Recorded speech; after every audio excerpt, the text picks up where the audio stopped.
శ్రీమద్ భగవద్గీత 10వ అధ్యాయము 39, 40, 41, 42 శ్లోకములు. యచ్చాపి సర్వభూతానాం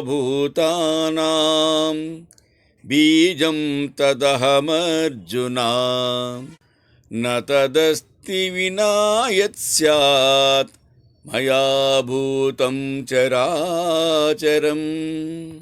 అర్జున, అన్ని భూతములకును నేనే మూల బీజము. చరాచర వస్తువులలో నేను కానిది ఏదియూ లేదు.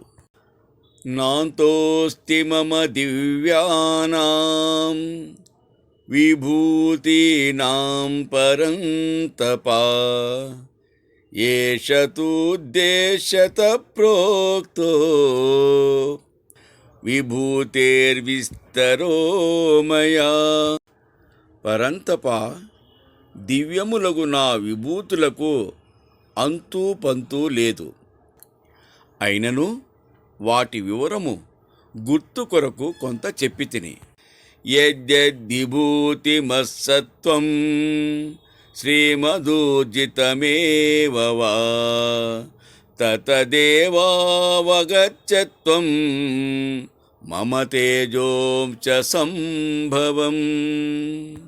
ఐశ్వర్యవంతమును, పుష్టివంతమును, శోభావంతమును, వికాసవంతమును నైన వస్తువు అది ఏదైనను నా కళా తేజముతో పారుచున్నదని గ్రహింపుము.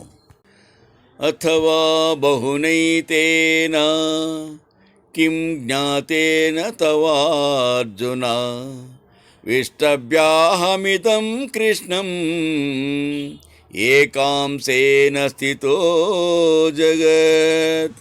అర్జున, 1000 మాటలెందుకు? ఈ మొత్తము జగత్తు నా విశాల స్వరూపములోని ఒక్కింత భాగమునందు అణిగి ఒదిగి ఉన్నది.